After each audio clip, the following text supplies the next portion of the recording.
Poder compartilhar com os irmãos a palavra de Deus.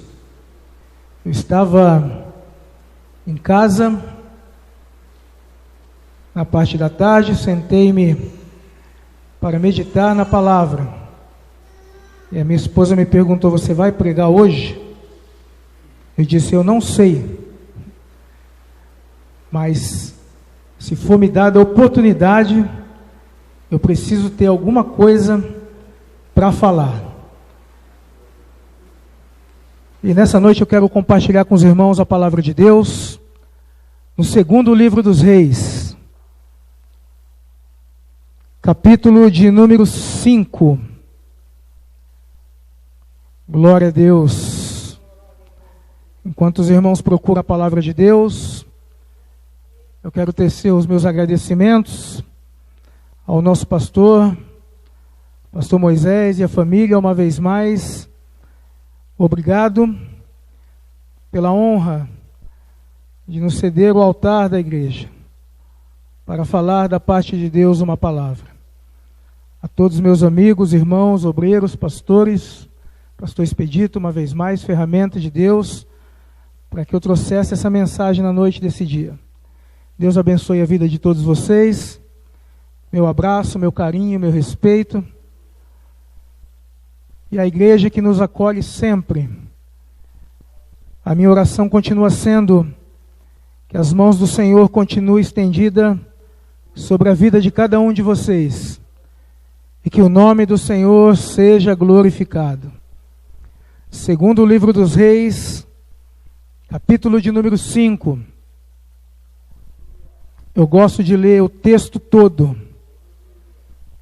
porque eu entendo que assim o Espírito Santo já vai aflorescendo o coração, para que a palavra faça a guarida e vocês possam entender o que o Senhor quer falar conosco na noite desse dia. Que diz assim a palavra do Senhor: E Naamã, chefe do exército do rei da Síria, era um grande homem diante do seu Senhor, e de muito respeito, porque por ele o Senhor dera livramento aos sírios, e era este varão homem valoroso, porém leproso. E saíram tropas da Síria e da terra de Israel, e levaram presa uma menina que ficou ao serviço da mulher de Naamã. E disse esta a sua senhora: Oxalá que o meu senhor estivesse diante do profeta que está em Samaria, e ele o restauraria da sua lepra. Então entrou Naamã e o notificou ao Senhor, dizendo: Assim, assim falou a menina que é da terra de Israel.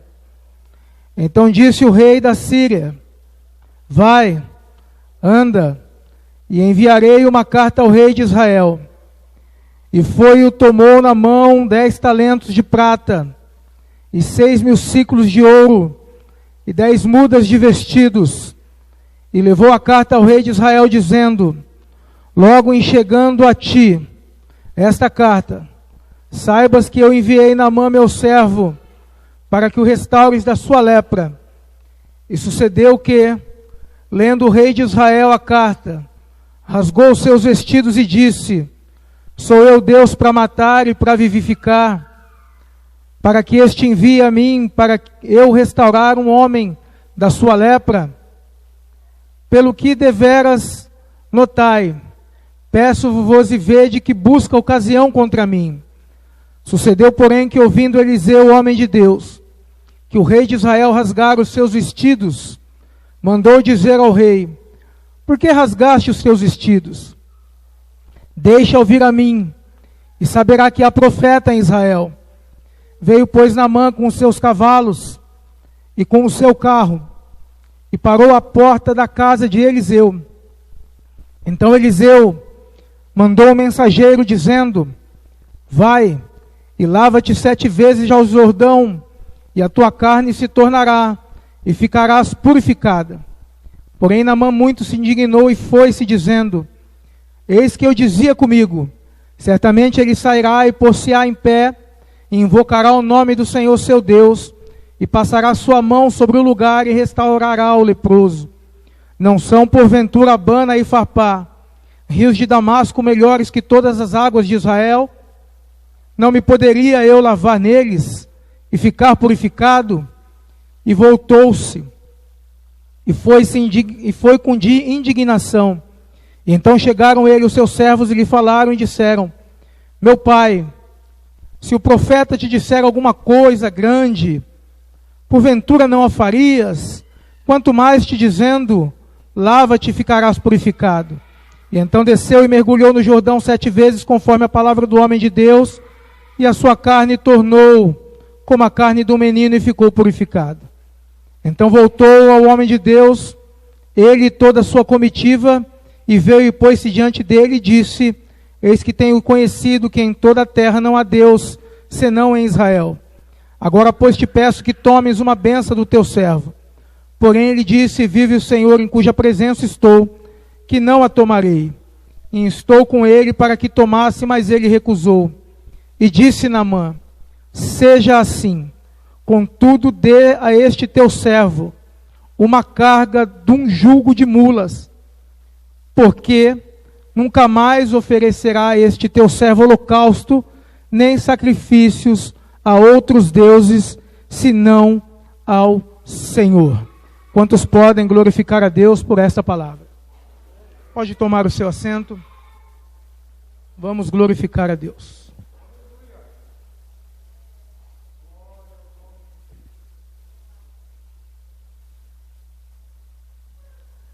Irmãos, para a noite desse dia, eu meditava em casa nesta palavra, e o Espírito do Senhor falou algumas coisas comigo referente a esse texto, e eu queria tomar como base para a nossa breve meditação na noite desse dia, e compartilhar com os irmãos essa palavra subordinada ao seguinte tema: quem sou eu por debaixo da minha capa? Amém? No meu contar de 1 até 3, quem sou eu? Quem sou eu por debaixo da minha capa? Quantos podem glorificar a Deus por essa palavra?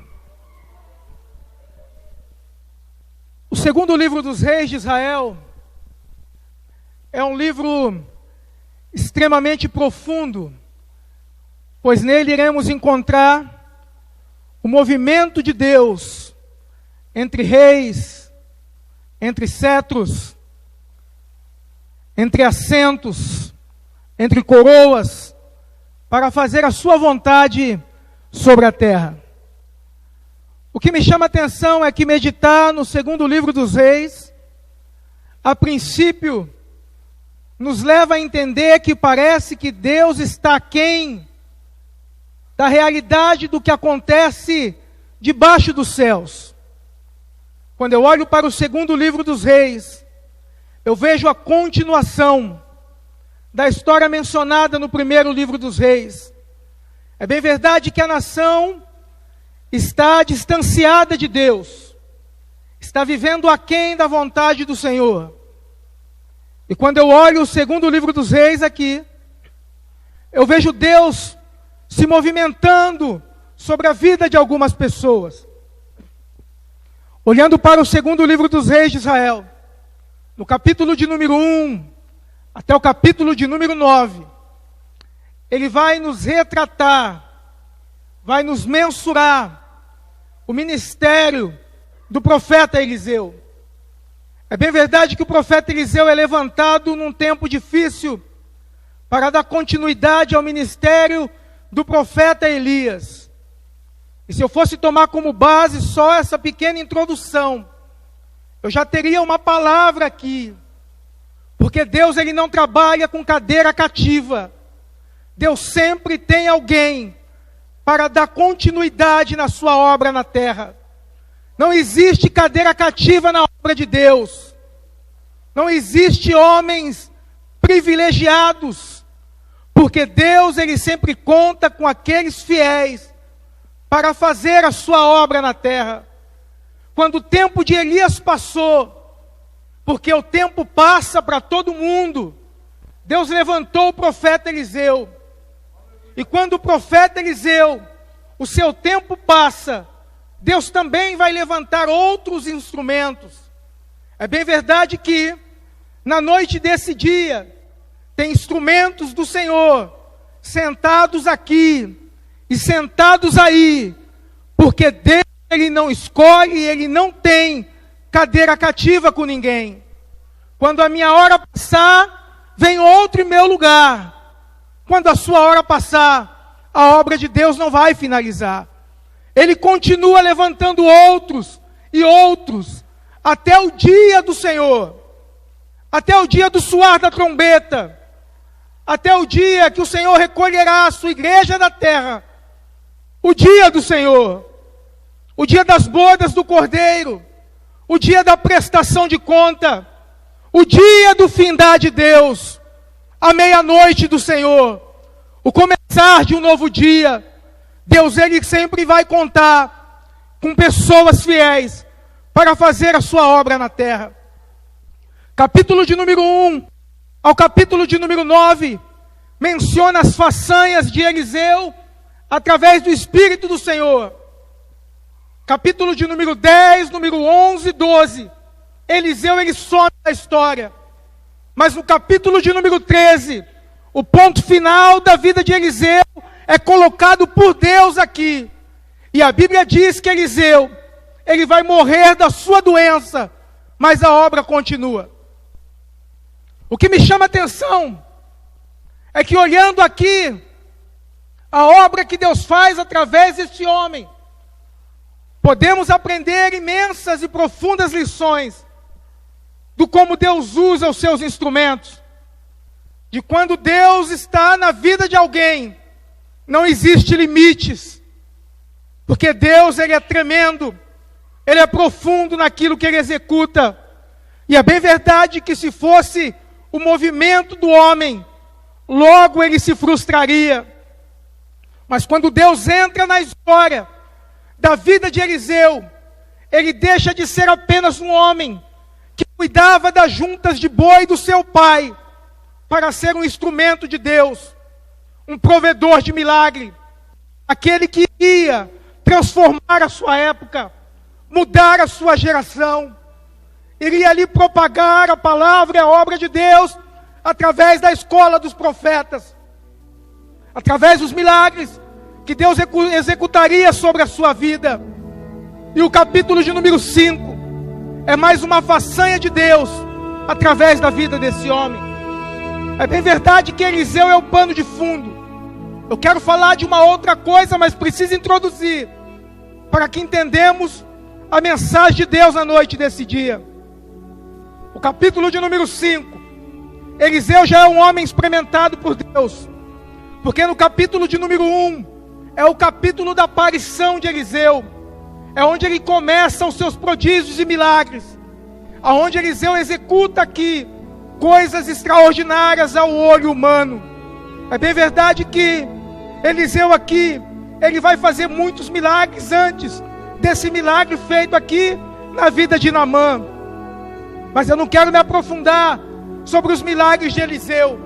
Eu quero tomar como base a vida desse homem chamado Naamã, para que através dele possamos entender quem realmente somos embaixo da nossa armadura, debaixo da nossa capa, debaixo da nossa indumentária. A hora que entramos em casa e fechamos a porta, a hora que o pastor não vê, a hora que a igreja não está olhando, a hora que não tem ninguém me vendo, quem sou eu por debaixo da minha capa? O capítulo de número 5 vai contar a história desse homem chamado Naamã. É bem verdade que o seu nome significa agradável, aprazível. No original, no radical do hebraico, quer dizer deleite, ou aquele que se deleita. E quando eu olho para a vida desse homem aqui, o capítulo de número 5 vai começar a nomenclar a ele, aleluia, nos mostrando os adjetivos que cercavam a sua vida. O texto começa dizendo: e Naamã chefe do exército do rei da Síria. Não era um soldado qualquer, não era um homem, aleluia, que estava ali servindo como uma pessoa de base, como uma pessoa de início, mas era um homem que já tinha experimentado diversas vitórias, galgado vários patamares, conquistado várias posições, e através dos seus patamares, das suas posições, ele foi ganhando prestígio diante do rei da Síria, diante dos homens da Síria, diante das pessoas que conheciam a vida desse homem chamado Naamã. O capítulo de número 5, versículo 1 diz que ele era chefe do exército do rei da Síria. A Bíblia coloca uma vírgula dizendo que ele era um grande homem diante do seu Senhor. Ele era de muito respeito, porque por ele o Senhor dera livramento aos sírios, e este era varão, homem valoroso, porém ele era leproso. O que me chama a atenção é que o mundo nos julga antes do porém de Deus, ou depois do porém de Deus. Nós somos julgados pela nossa caminhada na vida. E quando eu olho para este homem aqui, eu vejo primeiro aparecendo os seus adjetivos, as suas conquistas, as suas posições. É bem verdade que ele era leproso, sim, aleluia, mas antes da lepra, antes da vírgula, antes do porém, esse homem era um homem diferenciado na sua época. Ele era um homem valoroso, a Bíblia diz que ele era grande diante do seu Senhor. A Bíblia diz que ele conquistou várias batalhas. E o que me chama a atenção é que esse homem aqui, aleluia, ele tem uma vírgula e um porém. É bem verdade, pastores, que nós também temos nossas vírgulas e os nossos poréns. Quem sou eu antes da vírgula? Quem sou eu antes do porém? Aleluia! Alguns talvez me conheçam como um homem valoroso, como um homem pai de família, como um homem assim, um homem assado. Mas eu também tenho os meus poréns. Você também tem os seus poréns. O que me chama a atenção aqui é a grandiosidade de Deus, a piedade de Deus, o agir de Deus na vida daqueles que têm as suas vírgulas e têm os seus poréns. Pois nem a vírgula e nem os poréns de aleluia conseguiram fazer que Deus, aleluia, esticasse, não estendesse a sua mão, encolhesse a sua mão para abençoar a vida deste homem. Quando eu olho para tudo aqui nesse texto, aleluia, algumas coisas me chamam a atenção. A primeira coisa que me chama a atenção é que a Bíblia diz que ele era um sírio, não era um israelita, ele não era um hebreu, ele não era circuncidado, ele não era da casa de Arão, ele não sentou para ouvir os cultos na terra de Israel, aleluia, ele era um inimigo declarado do povo de Deus. Se você voltar no primeiro livro dos reis, você vai ver a guerra de Ben-Hadad, aleluia, com o povo de Israel. É bem verdade que no tempo de Naamã, o governo de Israel estava sob o domínio do rei Jorão, mas o governo da Síria estava sob o comando de Ben-Hadad. Ben-Hadad era um homem terrível, era um homem que se colocou guerra contra Israel, era um homem que queria não só a terra de Israel, mas queria também o domínio, aleluia, do povo de Israel. Ele queria estar ali, aleluia, dominar aquele povo, porque ele conhecia que este povo, ele era um povo de um exército pequeno, mas era um povo que levantava homens de grande espiritualidade.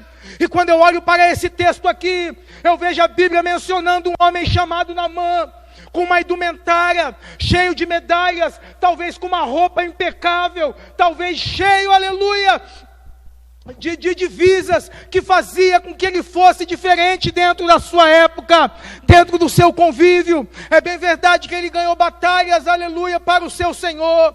É bem verdade que ele serviu o seu governo com fidelidade. Mas o que me chama a atenção é que, sem saber, ele também era um instrumento de Deus na terra. Quando eu olho para a vida deste homem aqui, aleluia, e para a história que aqui é contada, se eu pudesse pular, eu pulo, mas daqui a pouco volto, aleluia, eles venceram venciam batalhas, e como medalha das suas batalhas, eles levavam para dentro da sua terra, aleluia, algumas coisas de Israel. E entre as coisas que eles levavam crianças cativas, eles levavam mulheres virgens para dentro da sua terra, eles levavam a riqueza dos lugares a qual eles dominavam. Sem saber, ele achou que estava tomando uma menina das terras de Israel e estava levando como escrava para servir, aleluia, sua esposa em casa. Mas ele não entendia que na verdade aquela menina era um instrumento de Deus, que seria plantada dentro daquela casa, aleluia, que através dela aquela mulher, aleluia, ouviria falar sobre um homem que curava em Israel, aleluia, e através disso Naamã se renderia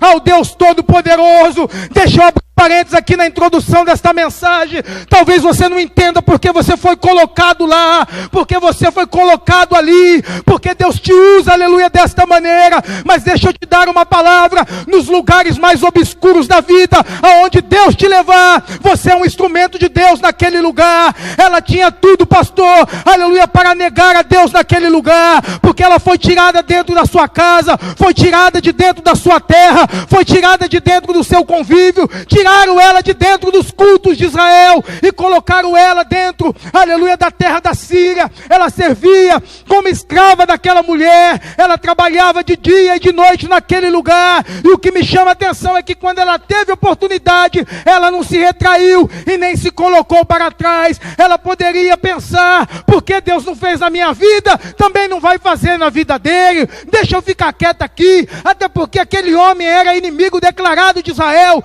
Mas a primeira oportunidade que ela teve, ela falou do Deus que ela conhecia, dos milagres que ela já tinha visto, aleluia, do homem que Deus usava. Ela era uma menina que estava colocada ali como ferramenta de Deus para ganhar aquela casa. Naamã tinha os seus poréns. Ele é colocado como um homem grande, valoroso, poderoso, e ele servia ao seu Senhor com fidelidade, e isso é bom, dentro do contexto dele, porque ele não conhecia Deus. Mas quando a Bíblia coloca uma vírgula e coloca o porém, ela relata o seu outro lado. E quando ela relata o seu outro lado, a Bíblia vai dizer: porém, ele era leproso. O que me chama a atenção aqui é que Naamã, ele não era um israelita. Então, dentro da cultura de Naamã, não era a mesma cultura de Israel. Ele não precisava ser colocado no leprosário, não precisava ser tirado do convívio social de ninguém, desde que essa doença não começasse a se transpassar, porque ele se escondia de trás dela.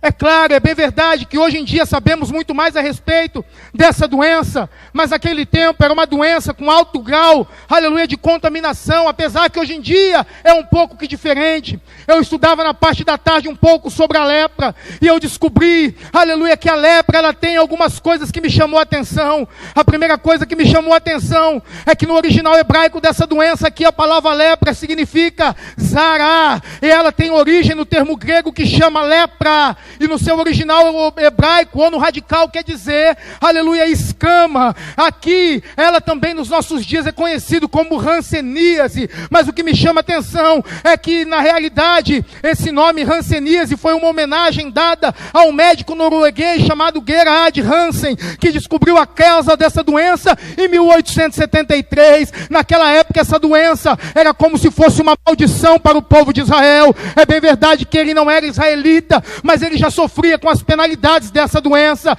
quando ele chegava das suas guerras e chegava das suas batalhas, que ele tirava aquela indumentária bonita, ele tinha que conviver com a realidade a qual ele se dava de frente. Meus irmãos, muitas das vezes acontece isso na nossa própria vida. Estamos aqui no culto com uma roupa bonita, uma indumentária bacana, aleluia, estamos aqui aplumados, se fôssemos falar na linguagem de hoje, mas quando chegamos em casa é que precisamos tirar essa indumentária e olhar no espelho e conviver com a realidade da nossa vida. É bem verdade que, aleluia, eu fico fica imaginando todas as vezes que Naamã chegava na sua casa, vencedores das suas batalhas, das suas guerras, das suas lutas, aleluia, com a mão cheia de medalha, de garantia de guerra. Ele tinha que se deparar com um espelho que mostrava na realidade quem ele era. Todas as guerras que Naamã ganhava, não dava, aleluia, alegria nenhuma para Naamã na vida, porque a única alegria que ele queria é ele ser restaurado de novo, ele ser uma pessoa normal de novo. Imagine você chegar na sua casa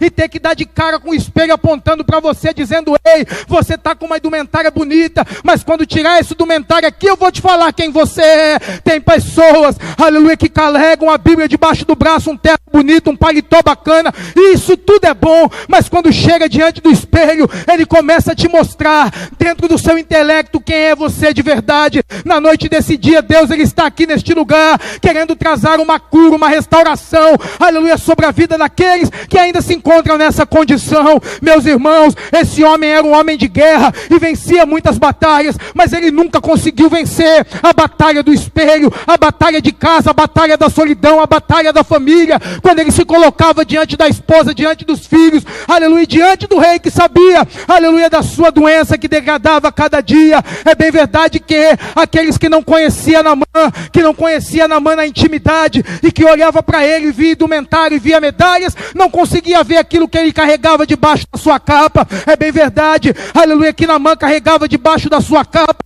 uma culpa, por ele poder fazer muita coisa, mas não poder fazer aquilo que realmente ele precisava. E nós também, irmãos, muitas das vezes fazemos várias coisas, fazemos várias proezas, fazemos coisas grandiosas, mas não fazemos aquilo que realmente precisamos. Então, quando nos damos de cara com o espelho da vida, aleluia, a cobrança vem até a nossa mente, e ela desce até o nosso coração. Então começamos a imaginar, aleluia, que somos parecidos com Naamã. Precisamos, aleluia, entender que Deus, ele tem um propósito, um chamado, aleluia, para cada um de nós, e é necessário que possamos entender e aprender com Naamã aqui, alguns pontos que nós iremos colocar. Quando eu olho para a vida deste homem aqui, a primeira coisa que eu aprendo com ele, é que Naamã era um homem que ele sabia ouvir.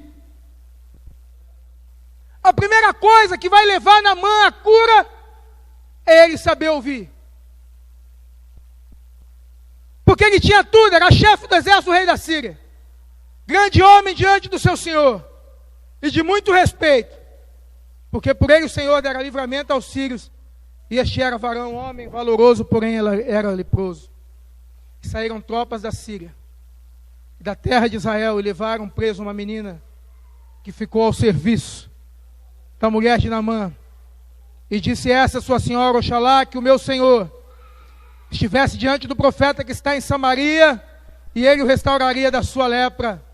Então entrou Naamã e o notificou ao seu senhor, dizendo: assim falou a menina, que é da terra de Israel. A primeira coisa que Naamã faz aqui, pastor Rafael, é ouvir a sua esposa. Porque para aqueles que são casados, não tem ninguém que conhece mais aquilo que você tem debaixo da capa do que a sua esposa,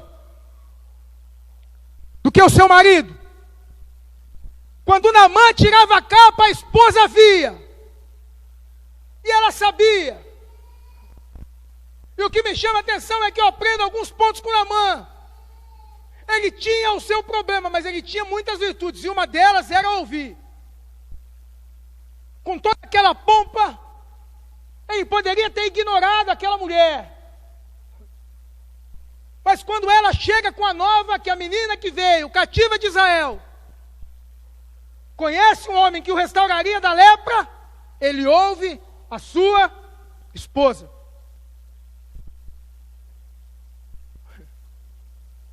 O sucesso do casamento bem sucedido, que vai para os casados, é você ter a hombridade de ouvir a sua esposa, de você ter a humildade de ouvir o seu marido, porque não há ninguém melhor do que o seu marido, ou do que sua esposa, para enxergar o que você tem debaixo da sua indumentária. E o conselho é bom. O que me chama a atenção é que ele ouve ela e ele vai até o rei. E quando ele chega até o rei, ele conversa com o rei, e ele ouve o rei. E agora vai aqui, para nós. Aleluia. O rei aqui significa liderança. Aquele que exercia a liderança sobre a vida de Naamã. Que é o segundo segredo. O segredo do sucesso ministerial é você ter a hombridade de ouvir o seu líder. Aquele que exerce liderança sobre sua vida. Porque nas orações do seu líder, é bem provável que Deus revele a ele aquilo que você tem debaixo da sua indumentária. Segredo do sucesso ministerial: ouça o seu líder. Aleluia. E parece algo quadrado, fora dos parâmetros de hoje, porque hoje ninguém quer ser liderado por ninguém. Mas uma coisa que me chama a atenção é que Marcos capítulo 5 ao 7, se não me falha a memória, a Bíblia diz que Jesus subiu ao monte e chamou para si aqueles que ele quis.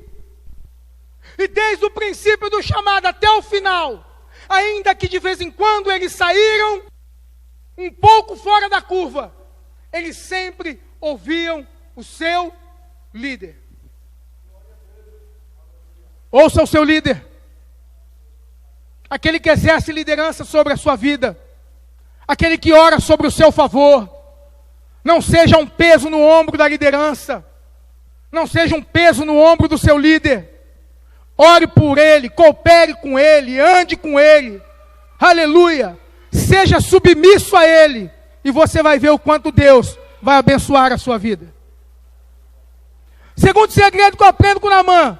O primeiro, ele ouvia a sua esposa. O segundo, ele ouvia o seu líder. E o que me chama a atenção é que o texto continua aqui. E quando ele vai até a casa do profeta Eliseu, que lá da casa do profeta Eliseu sai Geazi, servo de Eliseu, para trazer para ele a nova de Eliseu, para que ele fosse até o Jordão e lá mergulhasse. A primeira vez que ele erra aqui é quando ele não ouve o recado do profeta. Mas graças a Deus, irmãos, que Deus sempre levanta aqueles que vai nos ajudar a expandir a nossa audição espiritual, para que a obra de Deus seja completa na nossa vida. Quando ele fecha o ouvido para o recado de Geazi, na mesma hora, o texto diz que os seus servos falam com ele: meu senhor, oh glória a Deus. Deus sempre tem aqueles, irmãos, que Ele vai colocar na tua vida para te ajudar a te levantar. A hora que você estiver querendo desistir, querendo parar, querendo voltar, querendo retroceder, Deus, Ele tem sempre aqueles que Ele vai levantar para botar a mão no teu ombro e falar: volta, rapaz, volta, mulher, eu ainda não concluí a obra que eu tenho na sua vida. Ele ia perder a bênção ali, pastor Rafael, porque trancou o ouvido e o coração. Estava indo bem, ouviu a esposa, ouviu, aleluia, o seu líder. Mas quando ele foi ouvir o recado do servo de Eliseu, ele fala: não é por acaso Abana e Farpá, rios melhores em Damasco, não poderia eu me banhar neles e ser curado dessa lepra? Deixa eu te dar uma palavra sobre Abana e Farpá aqui, aleluia. É bem verdade que se você estudar sobre Abana e Farpá, você vai aprender duas coisas nesses rios aqui, pastor Rafael, que me chamou tremenda atenção. A primeira coisa que eu aprendo com Abana e Farpá é aquilo que Naamã já fala sobre os rios. Era rios de água limpa, era rio que você podia beber água naquele rio ali, que não corria risco algum. Mas sabe o que me chama a atenção? É que ele era rio, aleluia, reto, aleluia, em toda a sua caminhada. Ele não tinha curva, não fazia para a direita nem para a esquerda. Era um rio que ia e desaguava até o seu lugar, aleluia, sem fazer curva alguma. Era um rio que não tinha história, era um rio que tinha água limpa, mas não tinha história nenhuma para se contar. Quando você estuda sobre ele, nada você aprende sobre ele, aleluia, só que era rios de Damasco, de águas limpas, de águas puras, e que se poderia beber perceber, mas se você olhar para o Rio Jordão, algumas coisas me chamam a atenção aqui sobre o Rio Jordão. Eu fiz questão de anotar sentado aqui atrás, ainda sem saber que iria pregar. A primeira coisa que eu aprendo sobre o Rio Jordão aqui, aleluia, que o Rio Jordão é um rio de águas barrentas,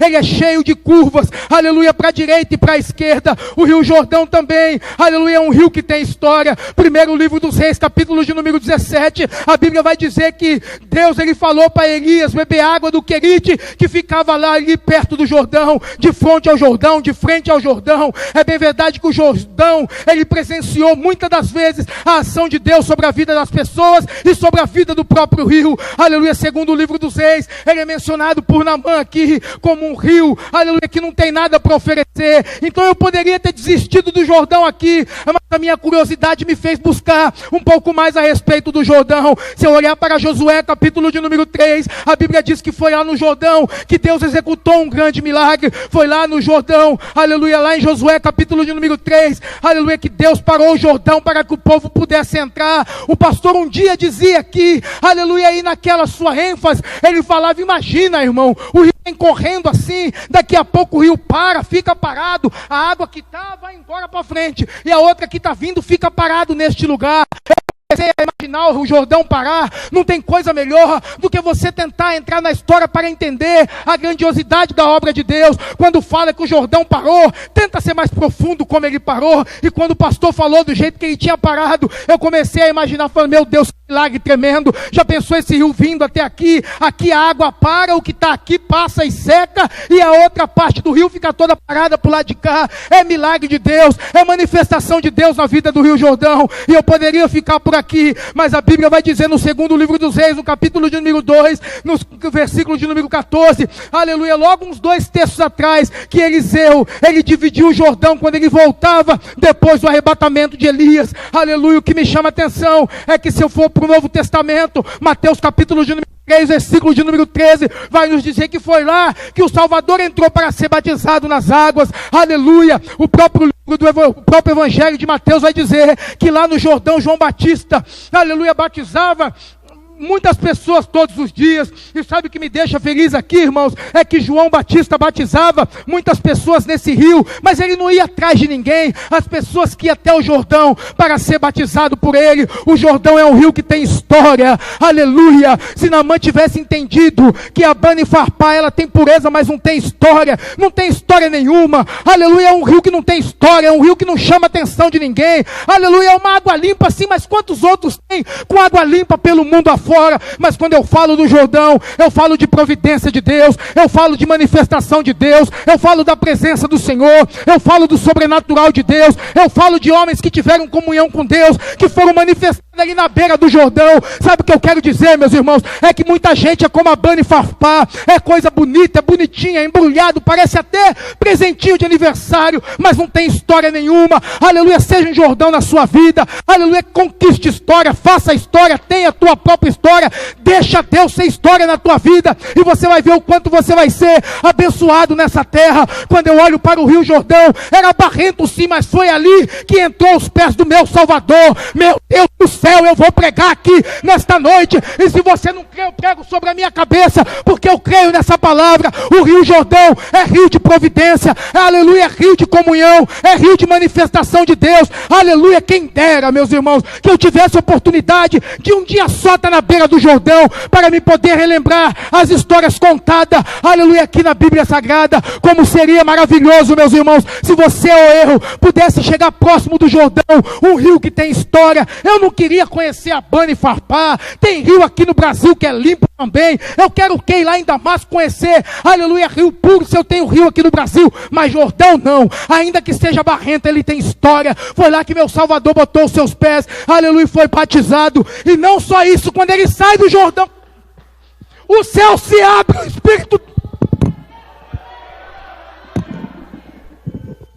Espírito desce, o nome do Senhor é glorificado. Oh, glória a Deus, oh, glória a Deus. É bonito, mas não tem história. É limpinho, mas não tem história. Está encapado, mas não tem história. É pacotinho bonito, mas não tem história. Ei, seja um Jordão e deixa Deus ser Deus na sua vida.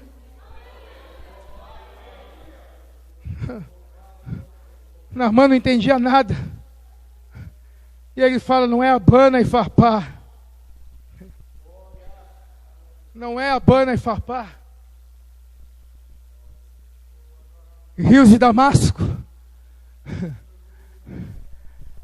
Quero nada com Abana e Farpá. Meu negócio é com o Jordão.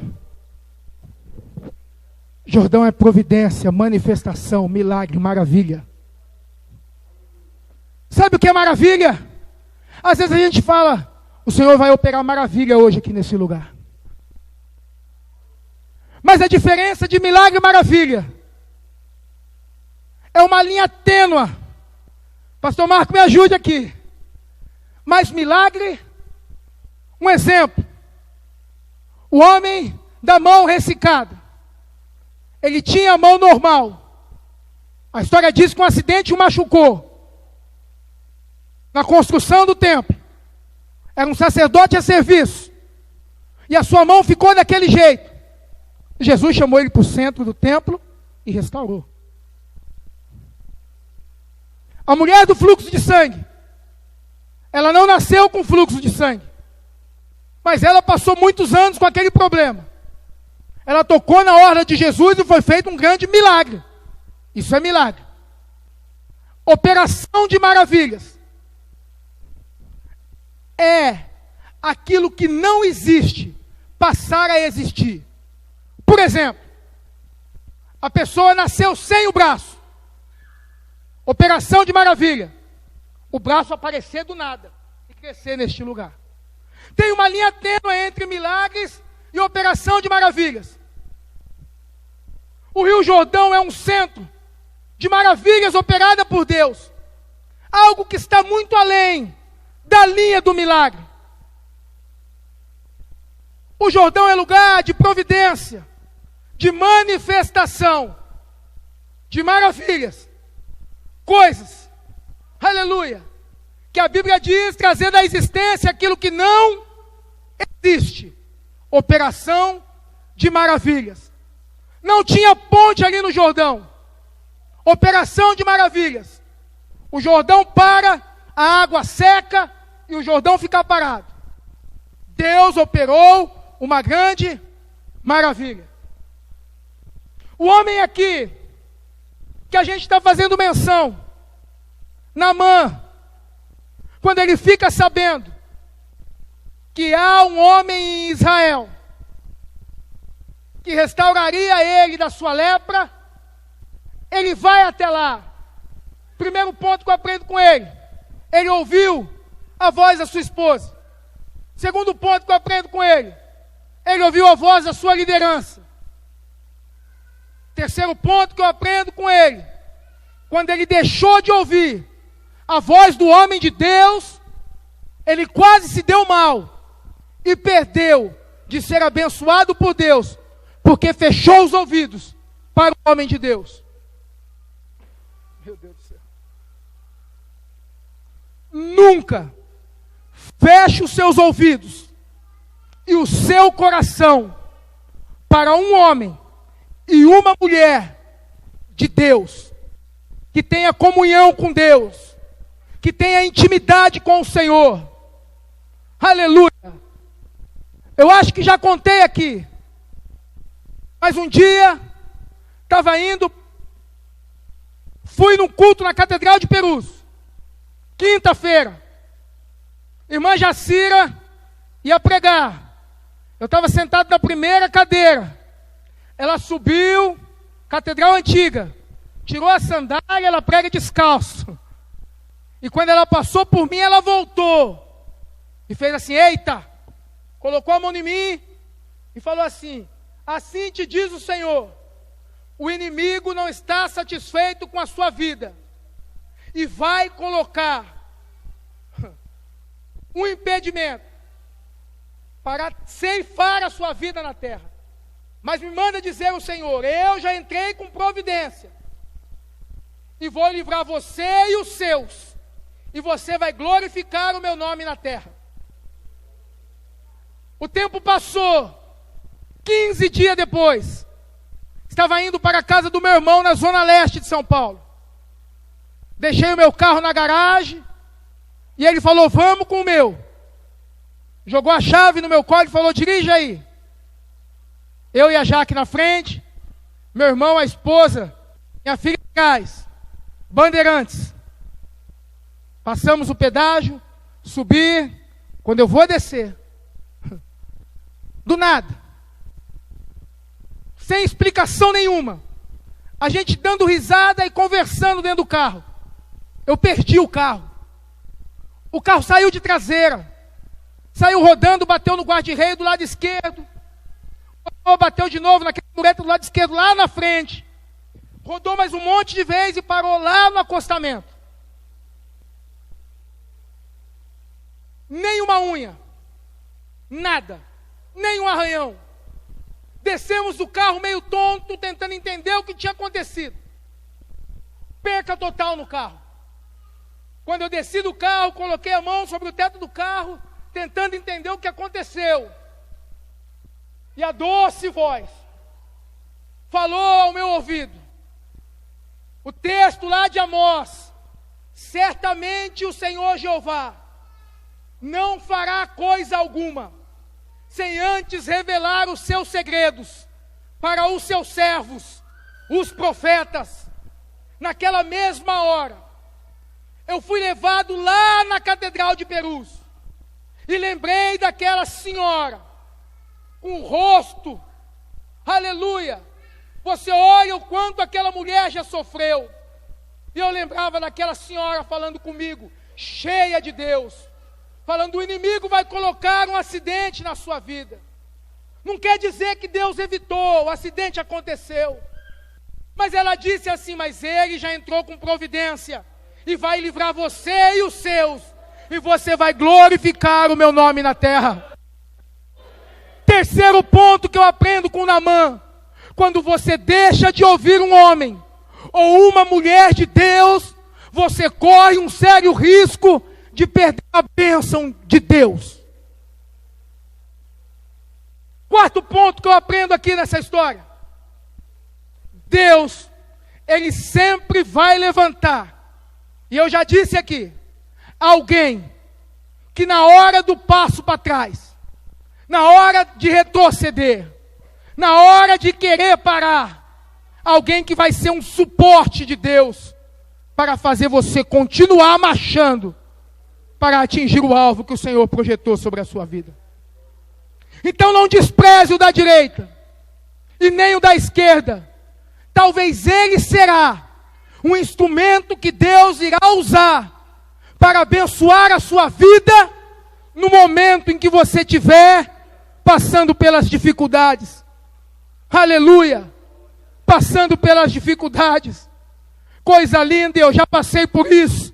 É você estar passando por uma dificuldade, e da onde você menos esperar, a provisão chega. Aquele talvez que você não deu tanto valor, que não faz parte do seu círculo de amizade. Por isso que Deus não trabalha com casa dividida. Não tem grupo A e nem grupo B. Aqui é unidade. É unidade. Deus não trabalha com repartição. Quem trabalha com repartição é governo. O governo de Deus é diferente. Ele trabalha com a plenitude da igreja. Com a plenitude da igreja. Então não tem A, não tem B, não tem quem sabe mais, não tem quem sabe menos. Deus não precisa da minha e nem da sua capacidade de sabedoria.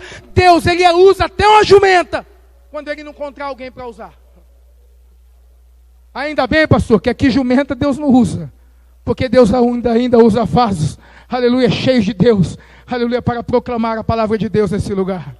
Glória a Deus. Não despreze, irmãos, o da direita, o da esquerda. Não despreze a criança, não despreze o adolescente, não despreze o jovem, não despreze a senhora ou o senhor, os anciãos da igreja. Não despreze, porque de repente é ele a ferramenta que Deus vai usar para trazer a providência no tempo e na hora certa. Aleluia. 4 lições que eu aprendi com Naamã aqui. Quinta lição que eu aprendo com ele. Aleluia. Naamã, quando ele recebe a cura no Jordão, ele é um homem que tem gratidão a Deus e coração convertido. Aleluia.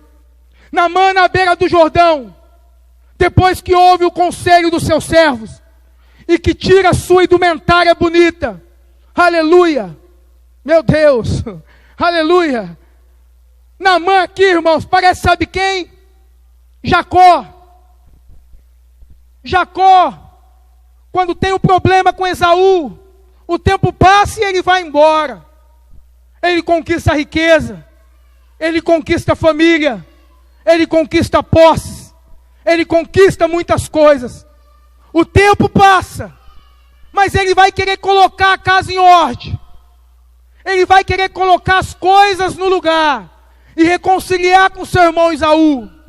O texto diz que ele volta, e quando ele volta, agora ele volta trazendo bens, trazendo dinheiro, querendo resolver tudo com o vil metal, porque tem gente que não consegue resolver de outro jeito, se não for com a moeda. Mas Deus tinha uma outra coisa com ele. Ele manda presentes para Esaú, Esaú não recebe os presentes, ele fica preocupado, divide a família, vai um pouco primeiro, daqui a pouco vai uma outra parte, com medo de perder uma parte. Não, o texto diz que ele vai se encontrar com Esaú, e o encontro vai se dar num lugar chamado Val de Jaboque. A palavra Val de Jaboque significa travessia rasa, lugar pequeno, lugar que se passa caminhando, sem nenhuma dificuldade, aleluia. Mas a dificuldade de Jacó não era atravessar o Val de Jaboque, a dificuldade de Jacó era de ser quem Deus queria que ele fosse na vida. O que me chama a atenção é que agora ele deixa os bens, ele deixa o gado, deixa a família, deixa tudo, e o texto diz, apenas com o meu cajado.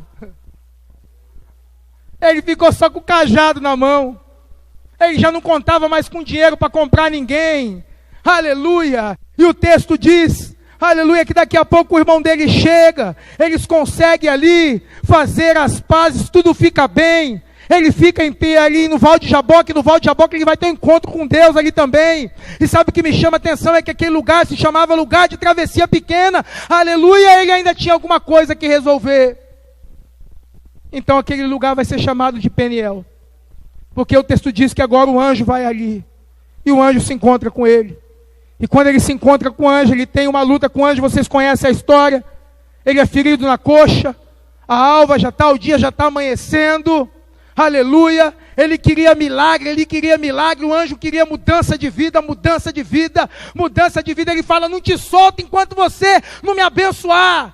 Tem gente que quer bênção, mas Deus não queria abençoar, Deus queria mudança de vida, aleluia. Ele precisava querer parar de comprar as pessoas com dinheiro, ele precisava mudar o seu caráter, aquilo que ficou guardado lá, quando ele pisou na bola com seu irmão atrás, e lá naquele dia, ele encontra com o anjo, eu não te largo não, se você não me abençoar.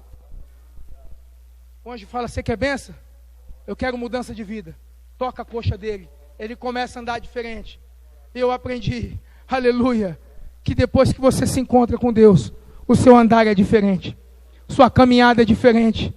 A sua diferença tem que ficar no Val, tem que ficar no Jaboque, tem que ficar em Peniel, porque esse Val de Jaboque significa lugar de travessia rasa, Peniel significa cara a cara.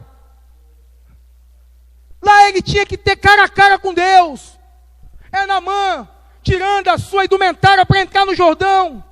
Agora sem aquela roupa bonita, quem é Naamã? E aí, faço o quê? Mergulho no Jordão barrento? Ou volto para casa sem a benção? Ele vai mergulhar. Eu aprendo mais uma lição com ele aqui. Quando ele sai do Jordão, aleluia, ele é um homem transformado. Aleluia.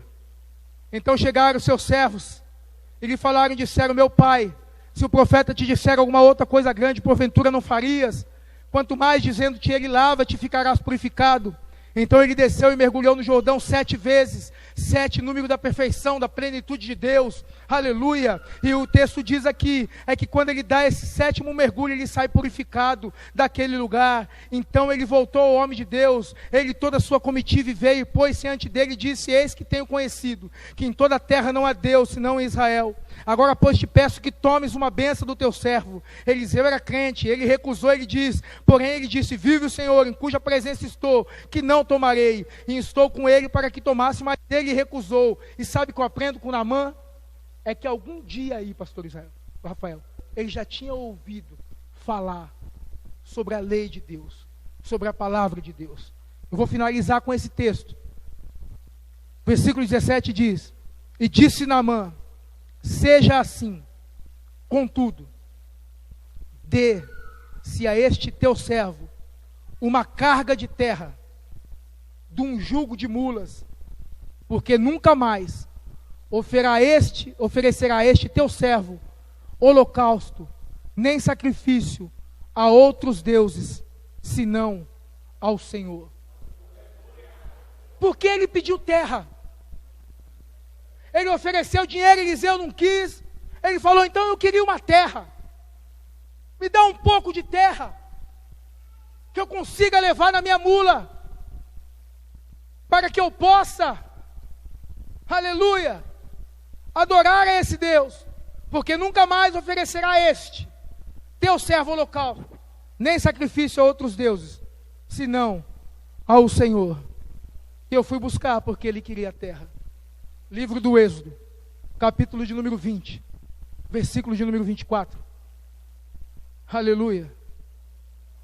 Livro do Êxodo, capítulo de número 20, versículo de número 24.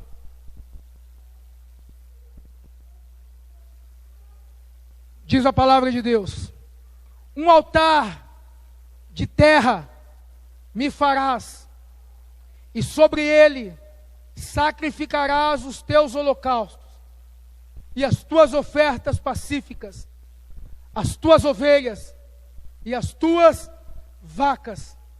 Em todo lugar onde eu fizer celebrar memória do meu nome, virei a ti e te abençoarei. Ele queria uma porção da terra de Israel para voltar para a Síria, e lá na Síria fazer com essa terra um altar para sacrificar e servir a Deus com sacrifícios e holocausto. A palavra altar significa lugar de morte, lugar de sacrifício. Aleluia. Ele estava dizendo, e ele termina dizendo o texto, pedindo perdão até para Eliseu, que quando ele fosse com o seu senhor, ou o rei da Síria, Ben-Hadad, oferecer sacrifício para esse Deus Rimon, para que lhe fosse perdoada essa ofensa. O que me chama a atenção é que ele carregou a terra de Israel.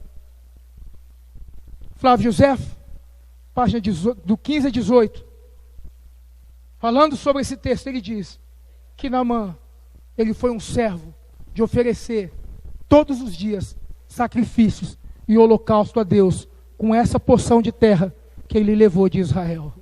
Aleluia. Eu aprendo com esse homem várias coisas. Eu aprendi 4 pontos de obediência com ele. Aleluia. Eu aprendi com ele um ponto que, se eu não obedecer, aleluia, um homem ou uma mulher de Deus, eu posso deixar de perder a bênção da minha vida. E eu aprendi com esse homem que, quando ele conhece a Deus, ainda que num lugar que para ele parecia indiferente, ele se converte ao Senhor e volta para uma terra pagã. Mas nenhuma terra pagã conseguiu tirar o brilho, o fogo, a luz do que foi aceso com ele naquele dia. Receba essa palavra em nome do Senhor Jesus. Receba esse fogo em nome do Senhor Jesus. Receba essa palavra em nome de Jesus. Deixa ela queimar a sua vida, queimar o seu ser. Aleluia. Deixa ela queimar a sua história. Deixa essa palavra florescer dentro de você. Aprenda os pontos que foram colocados como base dessa mensagem. E eu tenho certeza que Deus vai fazer muitas coisas na minha e na sua vida. Quantos podem glorificar a Deus por essa palavra? Se coloque em pé em nome de Jesus.